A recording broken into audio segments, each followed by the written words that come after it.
Mesdames et messieurs, bonsoir. Merci de choisir Ezae TV pour vous informer. C'est l'heure du journal sur votre web TV et dans un instant, les principaux titres des informations à développer. La mairie de Cotonou n'est pas contre le projet du gouvernement relatif à l'aménagement des villes du Grand Nokoué, mais compte signer la convention cadre dans le respect de la procédure prévue par les tests en vigueur. Des explications dans ce journal. Le personnel de la Sonapra a du mal à comprendre que le liquidateur mandaté par l'exécutif procède au licenciement de tous les agents, ce qui est totalement contraire à la promesse faite par le président de la République. L'amertume du secrétaire général de l'Union libre des travailleurs de la Sonapra, invité de votre émission Free Matin de ce jour dans cette édition. Encore quelques mois et les élèves des collèges et lycées iront composer les examens nationaux de fin d'année. À découvrir dans ce journal les diverses mesures pédagogiques prises par les écoles, en particulier les enseignants, pour assurer une réussite à leurs apprenants. Bonsoir. Samedi dernier, dans le 20e arrondissement de Paris, en France, le comité du Front pour le sursaut patriotique dans la diaspora, CFSPD, a organisé un meeting d'information sur la gouvernance du Bénin. Les Béninois de la diaspora sont venus notamment de la France, de la Belgique, du Canada et de l'Allemagne pour faire le point de la situation nationale, décrypter le bilan des 12 mois de gestion du président Patrice Talon. Léonce Roumbadji, président du Parti pour la libération du peuple PLP, membre fondateur du Front pour le sursaut patriotique, était aussi de la partie. Initié en collaboration avec les forums Bénin Diaspora Debout B2D, le peuple béninois Debout PBD et le Front souverain FS, ce meeting a été l'occasion pour les uns et les autres de s'exprimer librement sur la gouvernance du pays. Plusieurs communications ont été présentées aux participants avant le débat général. Elles portent sur la situation économique, sociale, politique, la démocratie, l'état de droit, l'utilisation des réseaux sociaux et autres.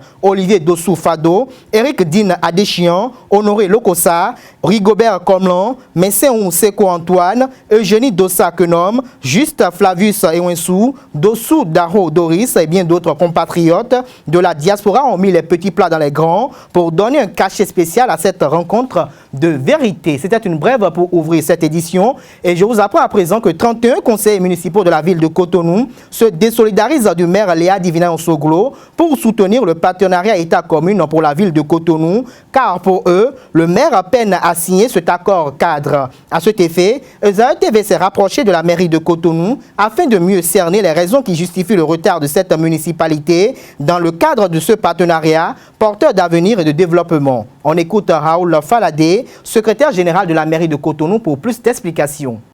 À cette occasion, nous avons poursuivi l'examen des observations que chaque mairie avait présentées.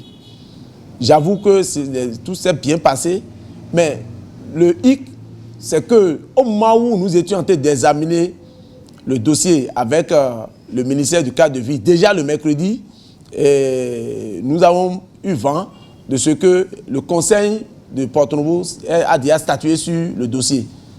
Bon, ils ont envoyé leurs observations. Toutefois, ils ont déjà statué et même le document draft, document de discussion qu'on aurait mis à notre disposition, que le conseil a déjà signé même ce document. Le maire a déjà signé ce document. Nous avons eu vent de cela. Et qu'en même temps, le maire de Ouida aussi s'apprêtait à tenir une séance le jeudi, mais que la séance n'a pu se tenir. Donc nous avons eu ces informations. Il convient de noter tout de suite que la méthodologie n'était pas la bonne. Il faut souligner ça parce que normalement, dans de pareilles circonstances, on devait indiquer quand même un protocole. C'est-à-dire indiquer un protocole et demander aux maires, par exemple, de se concerter et d'apporter leur appréciation et que ça soit une appréciation consensuelle. De notre point de vue, les observations devaient être consensuelles. Aujourd'hui, si le maire a convoqué la séance pour le mercredi, si avant mercredi, nous avons le document final, c'est bon. Mais si nous ne l'avons pas, le maire, il s'agira pour le maire de rendre compte à son conseil de la démarche qui a suivi depuis la séance de travail qui a eu lieu à la présidence de la République. Contrairement à tout ce qui se dit que le maire, dans une posture à ne pas accepter que les projets se réalisent sur son territoire, il ne veut pas. Mais d'une manière générale, je vais vous dire quel est le maire qui sera contre le développement de sa localité. Je ne vois pas ce maire-là. Du moment où tous les jours, nous crions manque de ressources, manque d'assistance technique, manque d'assistance financière, manque d'assistance matérielle, on le crie tous les jours. Maintenant, cette fois-ci, le gouvernement est venu avec une option spéciale. L'option spéciale ici, c'est que le gouvernement nous annonce son arrivée avec beaucoup de ressources. Beaucoup de ressources qui doivent être mobilisées. Aussi bien une partie sur le budget national, une partie en attente au niveau des PTF et une autre partie même voire chez les structures privées. Si le conseil n'a pas été invité, ce n'est pas la faute du maire. Pour inviter le conseil, il faut avoir de la matière. Sur quelle matière on invite le conseil? Ou à des fois, on va dire, mais monsieur le maire, avant d'aller à cette réunion au ministère, il faut voir d'abord les conseillers. On a été invité un après-midi à 17 h. Le lendemain, on devait aller à 9 h à cette séance de travail. De quel temps dispose le maire pour inviter son conseil pour dire je vais aller avec telles observations? Le minimum de confiance, parce que c'est lui, en fait, c'est un organe exécutif. Et il peut le faire et rendre compte à son organe délibérant et rendre compte de ce que le produit qui nous est remis aujourd'hui, voilà, c'est tel produit et c'est sur le produit final que nous allons nous prononcer. On n'en est pas encore là. Donc je suppose que là, à l'heure où je vous parle, au niveau des membres du gouvernement, ils sont en train de finaliser le dossier et souhaitons vivement que, comme je l'ai dit, si on peut l'avoir, cette version finale-là, au plus tôt, on va pouvoir soumettre ça au Conseil. Le processus de licenciement des agents de la Sonapra est enclenché depuis le 5 mai dernier par le cabinet Mazars ayant en charge le processus de liquidation de cette société étatique. Selon les travailleurs, les diverses actions menées par le dit cabinet, qui souligne au passage est basé en Côte d'Ivoire, sont en déphasage avec le Code du travail du Bénin. De plus, le président Patrice Talon, à l'entame du processus de liquidation, a promis qu'aucun emploi ne serait perdu. On écoute Kama Wasangari, secrétaire général de l'Union libre des travailleurs de la Sonapra, pour plus de précisions. Comme tout le monde le sait, la Sonapra, à l'heure actuelle, se porte mal. Mal parce que le 30 novembre 2016, le gouvernement a décidé de la liquidation d'un certain nombre de structures du MAEP. Et parmi ces structures, il y a la Sonapra. C'est-à-dire qu'après plus de 30 ans de services rendus à la nation, le gouvernement a décidé de rompre les amarres. Et depuis le 30 novembre, c'est la désolation totale. Voilà la situation de la Sonapra à l'heure actuelle. La situation d'étape. Et parmi ces étapes, il doit y avoir l'implication des forces de l'ordre. Mais nous avons remarqué que depuis ce moment, le liquidateur fonce, et ce n'est que le 5 mai dernier que nous avons appris, sur l'invitation du liquidateur délégué, parce qu'il faut préciser que le liquidateur principal est en Côte d'Ivoire. Et donc, c'est en Côte d'Ivoire, hein, et c'est le liquidateur délégué qui nous a appelés pour nous porter un message. Au cours de la rencontre, il ne faisait pas que la rencontre s'est tenue quand déjà? Le 5 mai 2017, dans les locaux de la direction générale de la Sonapra. Et la même rencontre était prévue également dans les locaux de la direction régionale zone centre à Poïcon et zone nord à Parakou. Donc, au cours de la rencontre, il nous faisait savoir qu'il avait un message pour le personnel, parce qu'on avait vu, il avait sur lui deux grosses enveloppes. Donc, on lui a demandé quel était le contenu de l'enveloppe, mais il nous a dit que c'était les documents individuels. Donc, il ne pouvait pas nous dire ça en assemblée générale. C'est en ce moment qu'on lui a dit, si c'était des documents individuels, pourquoi alors convoquer une assemblée générale pour parler du document? Donc, le mieux, c'était qu'on se retire et qu'il appelle les gens de façon individuelle pour leur remettre le document. C'est ce qui a été fait? Jusqu'à l'heure où je vous parle, je n'ai pas été appelé par le liquidateur. Ça veut dire qu'en principe, je ne connais pas le contenu des enveloppes, mais de source syndicale. Nous avons des collègues qui se sont rapprochés et qui ont eu connaissance du document. Est-ce que le personnel de la Sonapra a reçu, il y a des membres du personnel qui ont reçu ce document? Oui, certains membres du personnel ont reçu le document. Restons avec Kama Wasangari au sujet de cette crise qui secoue cette maison de la promotion agricole nationale, vieille d'une trentaine d'années. Le secrétaire général de l'Union libre des travailleurs de la Sonapra, lors de son intervention ce jour sur AETV, dans l'émission Free Matin, a laissé entendre que cette semaine sera décisive pour les travailleurs de la Sonapra. Kama Wasangari à nouveau pour plus d'explications. Oui, chaque fois on a envoyé des lettres, demande de parce que tout ce qu'on a voulu faire, on a voulu le faire avec des preuves.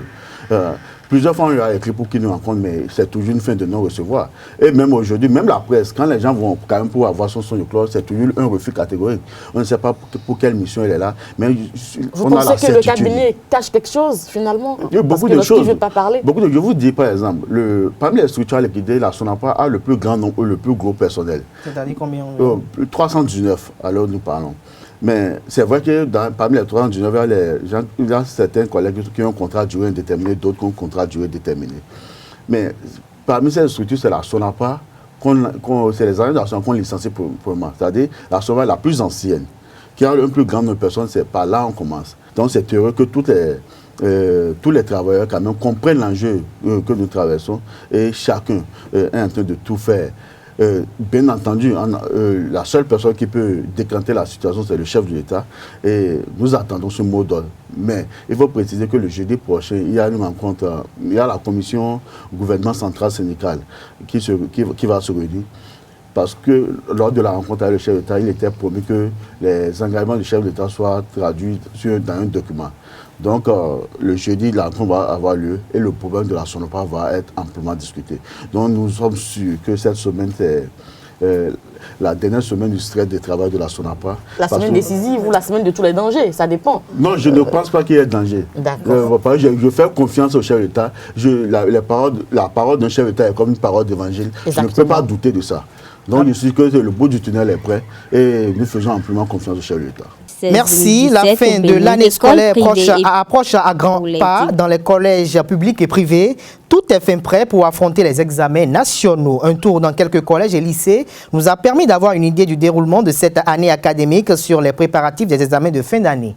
Bientôt la fin de l'année scolaire 2016-2017 au Bénin, écoles privées et publiques préparent les élèves candidats pour les divers examens à venir. De même, les autres élèves se préparent pour les évaluations de fin d'année. Mais d'après certaines autorités d'école, les candidats sont bien préparés à faire face à leurs examens. Nous avons donc des séances de renforcement. Tous les samedis, on occupe les apprenants.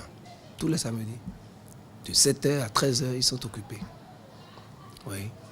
Donc... Et le 29, à partir du 29 maintenant, nous aurons une semaine intense de bachotage, donc de révision générale dans toutes les matières pour les classes d'examen. Nous avons constaté depuis quelques années que la partie la plus importante dans le travail qu'il y a à faire, c'est les révisions. Lors des enseignements ou bien des apprentissages, les candidats, les élèves en général, ne se concentrent pas véritablement sur le travail. Mais pendant les révisions, ils sentent qu'ils sont déjà à la veille des examens. Et les divers apports des uns et des autres. Ici, nous avons une aumônerie qui travaille de commun accord avec les professeurs. Et je crois que quand ils sentent venir les examens, ils se concentrent davantage. Comparativement aux années antérieures, le bilan de cette rentrée scolaire est satisfaisant grâce aux efforts du gouvernement. Qu'ils vous souviennent que depuis longtemps, les écoles étaient essoufflées du fait du non-paiement des subventions.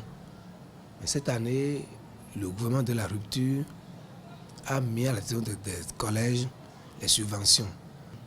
Les programmes sont en train d'être terminés dans la plupart des classes d'examen. Dans toutes les classes d'examen, les professeurs ont fini et les apprenants sont soumis à des séances de révision et d'exercice. Dans les classes intermédiaires, le professeur qui est en retard dépasse déjà 95%. 90-95%, vous avez dit. Nous sommes en train de tout mettre à l'œuvre pour que tout le monde finisse les programmes de la 6e en terminale. Comme dans de nombreux collèges privés, nous n'avons pas subi les affres des arrêts de travail. Nous avons travaillé normalement et nos professeurs ont vraiment évolué et progressé normalement dans les programmes. Nous avons au demeurant achevé les programmes dans toutes les classes et nous avons commencé les révisions. Une première partie des révisions du 2 au 9 mai. Ces autorités invitent les parents à jouer leur partition pour mieux accompagner les candidats. Qu'est-ce que mon enfant candidat à l'examen fait à la maison quand il rentre? À quelle heure il rentre et qu'est-ce qu'il fait véritablement? Il faut veiller à ça. le mettre dans les conditions. Et parfois, pour les élèves qui traînent un peu les pieds, les encourager. Tout est encore possible. Il ne faut pas qu'ils se découragent, qu'ils se mettent à la tâche. Et je crois qu'avec l'appui des uns et des autres, en tout cas avec l'appui concerté de nous tous, parents d'élèves, enseignants et les élèves eux-mêmes, je crois que nous pouvons espérer de bons résultats. Désormais, les regards sont tournés vers les apprenants qui ont reçu la formation nécessaire de leurs enseignants. Très peu connue en raison de la forte utilisation, la brosse végétale à dents modernes. La brosse végétale joue un important rôle dans le maintien de la santé bucco-dentaire. Un tour au marché d'Antokpa nous explique l'origine et le rôle que jouent les brosses végétales. Nous sommes actuellement au marché d'Antokpa où se vendent les brosses végétales généralement appelées cure-dents. Ainsi, ces brosses végétales sont préférées par plus d'un compte tenu de leur efficacité. Moi, je ne brosse pas avec les pâtes. Moi, je utilise les pâtes, les brosses. Là, moi, je n'utilise pas. C'est le cuir-dent que moi, je mange. Beaucoup de gens qui viennent ici, ils ont aimé le cuir-dent plus que pâtes. À l'oignon, vous blosse, mais nous, il y a un clone, on dit on doit l'eau. Ces brosses végétales proviennent de divers pays à en croire ces vendeuses. Une fois acquis les bois d'origine, ces femmes se chargent eux-mêmes du découpage en morceaux. Bon, avant, c'est Gabon, le bois de Gabon, mais pour le moment ça ne vient plus. Maintenant c'est Balimé. De Gabon, ton maçon fidèle, maçon nessa, elle a dit non. Aujourd'hui, elle rencontre beaucoup de difficultés en matière d'approvisionnement et ceci également au niveau de la vente.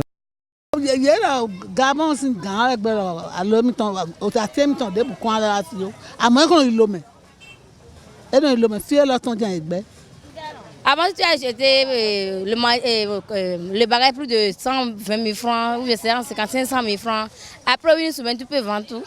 Mais aujourd'hui, même 12 000 francs, c'est tellement difficile de vendre ça. Une semaine. C'est pour cela, de faire le commerce aujourd'hui, c'est tellement difficile, quoi. Le métier nourrit son homme. Toutefois, ces vendeuses exhortent les Béninois à faire usage des cuidants afin d'éviter les mauvaises haleines. Mesdames et messieurs, ce sera tout pour ce JT Soir sur ESAE TV. Merci de nous avoir suivis et passez une agréable soirée en compagnie de nos programmes sur www.esaetv.com. Bonsoir à vous.